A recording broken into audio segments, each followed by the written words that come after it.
This is the Conscious Economics Podcast. Your co-hosts are two women who found themselves in careers on Bay Street, but decided that there was something missing. So here we are. I'm Rhiannon Roseland. I'm your co-host and the CEO of the Economic Club of Canada. I'm also the co-founder of Conscious Economics. Hi, I'm Asil, the CEO of Conscious Economics and a financial therapist. Now, we call ourselves economic healers, and that is a term that I'm sure nobody has heard before, but we really believe that if we want to heal our systems and create a more equitable society, it starts with actually healing our relationship with money and the economy. When you join us on this podcast, you'll be exposed to courageous conversations that help us examine, heal, and redefine the relationship we have with money. Join us on this journey as we co-create the new economy together. What's up, everybody? This is your co-host, Asil, for another exciting podcast with my co-host. My name is Rhiannon, and our podcast is called Conscious Economics. And of course, we're going to be talking about another interesting money topic today. And this one is a tough one. It's money crisis. Yes. When we get into an absolute low point financially, these can be brought on from a number of different scenarios. And so we're going to get into talking about them a little bit, what they are, and how we can better cope with them when they arise. Absolutely. And there's different elements that contribute to our financial low points. It could be individual circumstances, but it could also be macro level in which the collective economical situation around us is bad, and therefore our situation is impacted by it. So let's explore both angles, and I'm thinking let's start with a personal one first. So essentially, a lot of transitions in life sometimes lead to a financial crisis, whether it's a divorce, a disease, a job transition, moving to a new country, all these personal transition points. Business failure, yeah. Of course.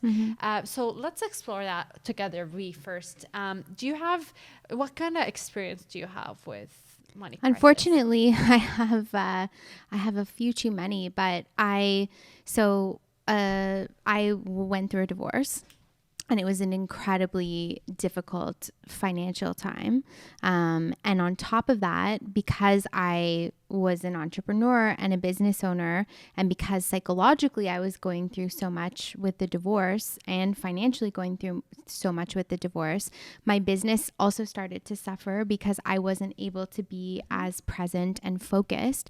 And so not only was I going through the financial crisis on that side, but then business started to suffer, and it was just like a snowball. And all of a sudden, the sort of doom and shame and all of the old sort of beliefs that I had really tried to work through started to really rear their head. And that made me just start to watch myself slide backwards. And it was impacting my health, my sleep, my relationships. It was really one of the worst feelings that I've ever had. And I thought at one point that I might have to declare bankruptcy. I didn't end up having to. Luckily, I held on and I was able to turn things around. But it was not okay. It was not a very good time in experiencing that and going through that. I really told myself that I was never going to end up in this situation again. And I was going to try to make a concerted effort to make changes in my life so that I wouldn't be there again. But really only about a year and a half later, I found myself in another total money crisis when the pandemic hit. Because again, being in, at the time, my core business was focused on live events. And when the pandemic hit, of course, there's digital events now, but in the beginning, nobody really was wrapping their mind around any of it. People were just so scared, and everyone just pulled and canceled everything. And we had made a major investment in another project, and it was just terrible timing. Like, how could you ever prepare that, all your book of business would just be sort of wiped out? And so I found myself in this situation again. Now this time, and I do think there's such a thing as like culminative stress. So like I've been through an earth-wrenching situation. My whole nervous system's been frazzled. I've gotten through it. Now I'm back here again. I was like, I don't know if I have the energy, the strength, and the will to get through this again and to do it. And it was really, really a scary time where I was emotionally kind of all over the place. And I remember one specific instance. I was speaking to one of our sponsors who was trying to kind of work out if they were going to be able to still support us during the pandemic. And I was expecting that they were going to come in a more significant sort of spot. And then when they mentioned the area that they were most comfortable with, which was like nowhere near what we needed in order to be able to kind of continue, I just lost it, like on the phone, and I started crying. My voice started breaking up, and I couldn't even get an answer or a word out. And I was so embarrassed that I had just lost my cool completely with this client that I didn't even have that deep of a relationship with, to be quite honest. And it was one of the lowest moments in my history, in my career. And I can get into others because I watched, obviously, family members go through complete financial crisis. I had a few of my uncles end up showing up on my grandmother's doorstep like later in their lives because of losing everything to gambling, losing their marriage. So it really was something that was a pattern that I watched family members go through, and now I was experiencing it. And there's just so much shame and guilt and so many aspects and stigma that's associated with even the thought that you would have to declare bankruptcy. And again, somehow didn't, and you know, I'm still here today. But I have to say that it's really, really scary and hard when you hit those rock bottoms. And I think we all know somebody who's experienced something like that, if it's not ourselves. Absolutely. And this is why this is obviously a very hard topic to explore.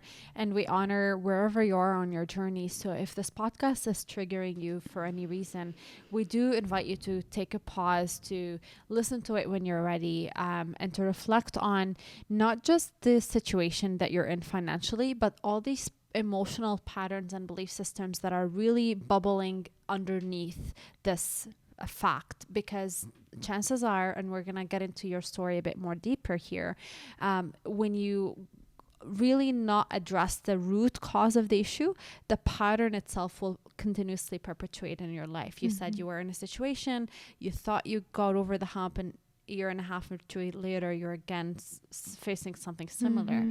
So I'm really curious has this pattern been something that you grew up witnessing around you, or what are some of the beliefs that you started identifying that were really at the bottom of what these patterns are? Yeah, it definitely was something that I watched happen. And I think that there was a belief deep down inside that I have this disease in me. Like it's part of my DNA. Like my family has struggled and suffered with these crises in money, and that no matter how hard I try, I too will bear that burden. And it really started to make me do a lot of research into, you know, my lineage, and just it was really interesting, actually. So this was when I wrote the article in the Globe and Mail that you ended up connecting with me over, because I realized that I had financial PTSD, and not just from growing up in a household of low income and all of the different pieces that contribute to that,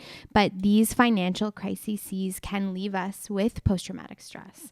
And it was interesting when I started to kind of look back and do a little bit more digging into my family. I found some old newspaper articles that had been written about my grandfather. And my grandfather was a very successful airplane engineer. He worked for de Havilland, and he was, you know, a very successful career man. And he had his own circumstances that led him into bankruptcy. And because he was a famous inventor and known, it was actually written in the newspaper. And they literally had like his name, like famous inventor goes bankrupt, in the newspaper. And as I was sitting on the precipice of, you know, what my business was facing, and I've been someone who's been a public figure, I've been all in the news and, you know, award winning. And then I thought, wow, is this really going to repeat itself generationally, that, you know, there could be an article about me with that word and my name there. It's really quite emotional. And so I started to really first honor the struggle that he went through, and honor also the fact that I needed help, and that it wasn't just about the pandemic or it wasn't anything else, that I truly, truly could not keep running from the fact that I have issues when it comes to money, and that I've cultivated this pattern of just extremes, and that I was going to continue to repeat that cycle if I didn't start to think about that. And you know, I've had different issues that I've dealt with in my life before, but debt addiction is a real thing, and it's something that I think is really shameful. People don't want to associate it with it. People probably hearing even this probably don't even want to hear this. It's like icky to even talk about.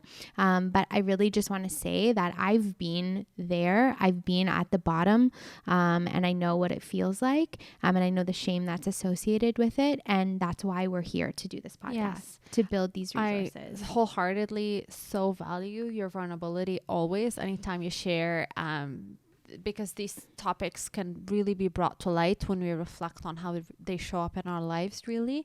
And you're always very generous with your stories and the vulnerability, which helps everyone listening to this to open up in their own life and become honest about these things that are happening, because chances are if they go unaddressed, like I was saying earlier, they're gonna be always, these emotional patterns are always gonna find ways in which they surface again and again and again until they are addressed and healed. And that's why intergenerational trauma is a thing, because these things are passed down to our from one generation to the other subconsciously, especially because once we become familiar with something, then it becomes that much more uncomfortable to change from it. Not because the change we desire is not good for us, but because unfamiliar means unknown, and unknown means scary. So essentially, a new financial pattern or a new financial situation creates all these changes along the way that are unknown to you. Mm-hmm. And sometimes you repeat the same patterns that you grew up witnessing, just because it's familiar. Mm-hmm. And familiar means I know what to expect, and my nervous system is trained to deal with it. Yeah, 100%. And if I think, I mean, my grandfather was the example, but my grandma too. My grandmother was such a community person. She was so well loved everywhere that she went. And a couple of blocks up from where she lived was a plaza, like a series of stores, and she had these tabs. So like all the store owners loved her so much that she would have these accounts going with them. And so she would have, like, the convenience store, for instance, she had an account going, so they'd have a little receipt tally of all the things that she was going to pay when she got her pension check or whatever it was. But she was really owing people money all the time and taking on a lot of that. And there were times when I know it was getting kind of overwhelming. She always ended up figuring it out, but it always was this big struggle of how we're going to do it and how we're going to figure it out and how we're going to balance it. And despite the fact that my circumstance is entirely different than hers, I was watching some of these patterns show up again. So it's so unbelievable when it's happening. And I think the biggest thing that happens, especially with intergenerational trauma, because we almost grow up despising that behavior and we want nothing but to be the opposite of it. And when we actually become it, that's the crisis point. Mm-hmm. You know, that's the breakdown in identity. That's the moment, though, of also consciousness. Yes. Because all of a sudden we look in the mirror and we realize, and all of a sudden I say, okay, not only am I doing this because I don't want to live this way, I'm actually doing it for her too. I'm doing it for my grandfather. I'm doing it for the lineage of my family. Mm-hmm. And that gives me new courage to step forward and say, I'm going to heal this on behalf of all of us so that I don't pass this back down to my children. And, you know, that takes work. And I can't say that I'm fully healed. It's a process. Of course. Yeah. It is for me as well. Like I always say this, even though financial therapy is the work that I do so lovingly, it's still sometimes me having to look in the mirror and recognize how these things show up. Even like earlier today, I was telling you I went to get my wedding dress how do you say it? Altered. Yeah. And it's like on the way to the office, I was thinking, oh, I need to buy a steamer. And I was talking to my mom about buying a steamer, and she was coming up with all these different resourceful ways of how we can get away without having to buy a steamer, because that was my childhood, having to always be resourceful not to occur this unnecessary purchase. I remember instantly feeling the sense of anger, like I wanted to punch a wall, and I literally pulled my phone and went on Amazon right away to order a steamer right that second, because I wanted to prove that we're no longer in that scarcity. Like now I can buy a fucking steamer if I wanted it. But I realized, like, as I was literally about to process the payment, when I just, held my horses and thought, like, what is this all about? Like, where did this anger come from? And my trauma comes with really living a lot in that similar scarcity perspective, and always having to feel that we don't have enough, like we have to be resourceful. And it takes a lot of mental space when you have to be resourceful about always having to figure out a way to navigate through life challenges. And I remember we hit rock bottom when we immigrated to Canada, and my dad went back home, and my mom literally had to go to the government and say, I don't know where I'm going to be in 2 weeks. Like we literally had 2 weeks to figure out where we're going to live. And that whole transition from trying to find a new place to being in a new country, she didn't even speak the language, and we were all in high school still. That, I think till this day, sometimes there's lingering effect of that, because of that, like, what would I do if I was ever in that situation again, where, the roof on top of your head is no longer a stable place per 100%. se. So these are like some of the lingering traumas in my story, but this is how it shows up today in the most insignificant places. Sometimes it's like trying to rebel against that feeling. And it obviously is very helpful to infuse mindfulness and compassion anytime you're expressing that, because it's a journey. Yeah, 100%. Hold that thought. We have a quick word from our partners before going back to the episode. This podcast is brought to you by our sponsor, RBC Investies. Backed by expert human advisors, RBC Investies is a smart, online, automated investment service that allows you to invest with low effort and low cost. Open your first RBC Investies account and pay no management fees for your first year. Plus, start investing with as little as $100. Simply visit rbcinvesties.com/getinvesting and sign up using promo code AA407. And now back to the episode.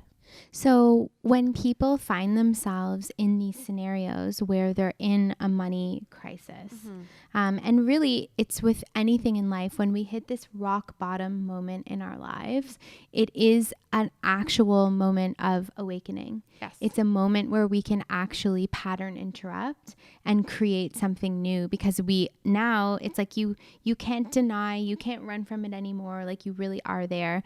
I'm thinking about the famous comedian Norm Macdonald, who just passed away actually recently, for those of you that knew Norm. And he was admittedly a huge gambler, and he had this really interesting, and he also was, a very famous comedian. So he would gamble literally everything away, and then he'd get booked for, a major show and make another $1 million. And so he was in this really rough pattern. And he said something like, there's nothing more liberating than the first coffee the morning after you've lost it all.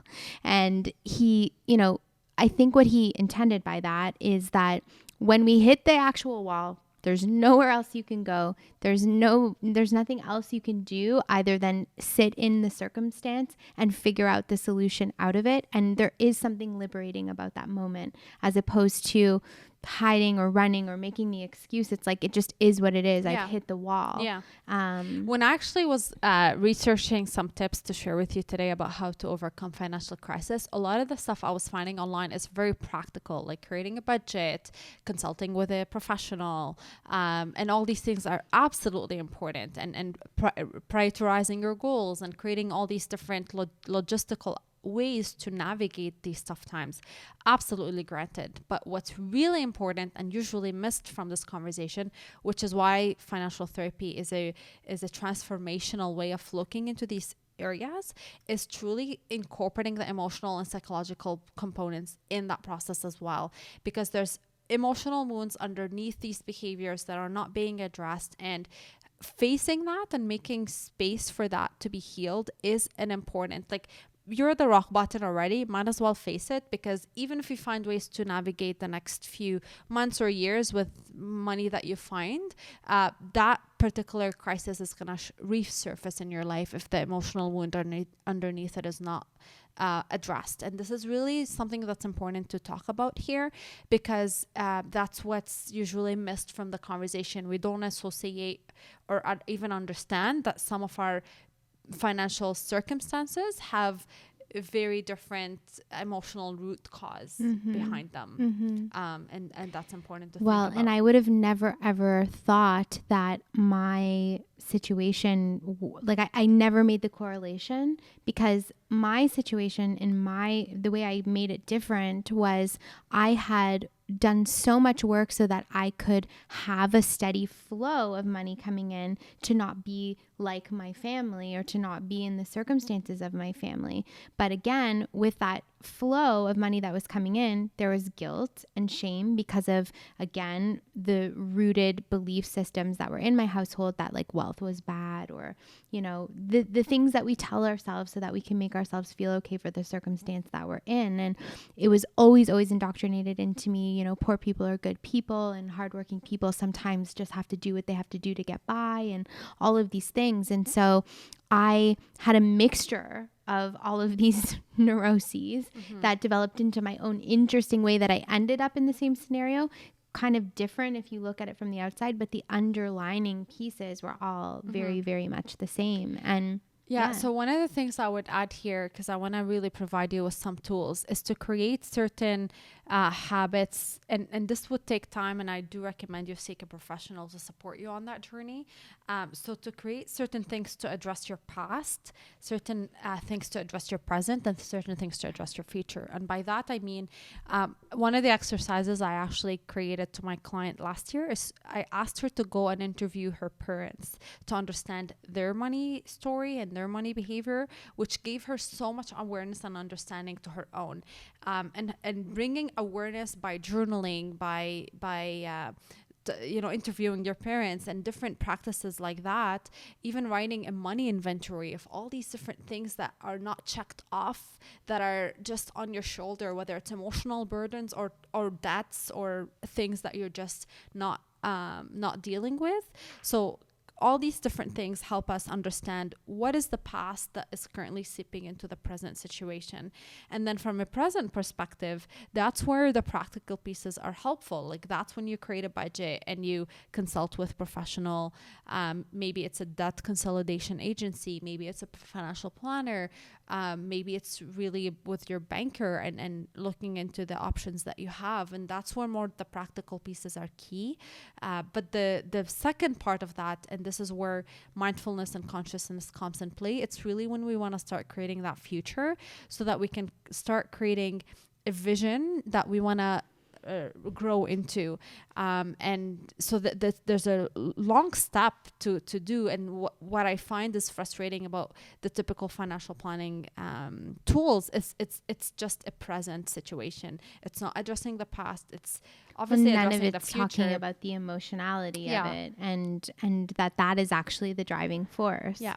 Like, if it was just about a budgeting tool, or if it was just about, you know, writing your expenses down on a piece of paper, it would be a lot easier to solve. But when these things are embedded in our generational patterns, in our, you know, emotional patterns, trauma, it's extremely interlayered and interwoven. And I think that so many of us, whether we're experiencing it right now ourselves, or we don't realize that we are, so many of us have this financial trauma within our lineage, you know, whether it's the history of racism or colonialism or all of these different aspects that show up that are rooted back down into money.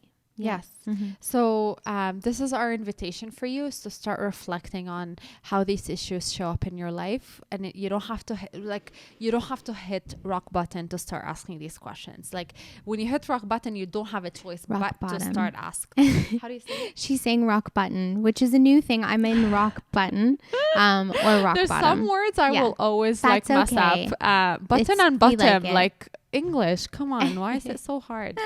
Another one is coach and couch. I never got that right. Coach and couch? Yeah. Well, always. since you kind of coach people, Yeah, I you know. I should probably work on I that cannot be a one. financial coach. You could, but that would be an interesting sort of a role. That would be so funny. Yeah. Having said Can you wear a that, velvet outfit if you do it? my goodness, we try to be as raw as possible, so this part is likely not to be edited.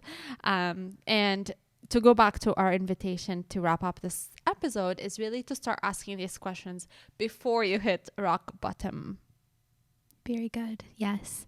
So on that note, we just want to let you know that if you are suffering, struggling at all, and need some resources or support, Conscious Economics does have a number of opportunities for you. The economic healing sessions are the financial therapy sessions that are run by ASEAL. So you can definitely find out more about that on our website. And of course, our Mindfulness and Money program. And reach out to us. We are here. If you're struggling, if you have a story that you want to share or tell, let us know. The more we can be honest and open and build community around these things, the more we can get to that conscious economy. And we're continuously expanding our offering and really taking your feedback into consideration. So the things that you need are truly something we take very seriously, so we can incorporate them into future programming. So we look forward to hearing your stories, your feedback, and obviously very much grateful for your support. Take See care. you next time. This podcast is brought to you by CPP Investments. At CPP Investments, they never lose sight of the long term. They invest the Canadian Pension Plan Fund to help provide financial security for generations of Canadians. They diversify the CPP fund across geographies and asset classes to access the best investment opportunities and generate sustainable long-term returns. The fund is now more than $400 billion. To learn more about their investment performance for Canadians, visit cppinvestments.com.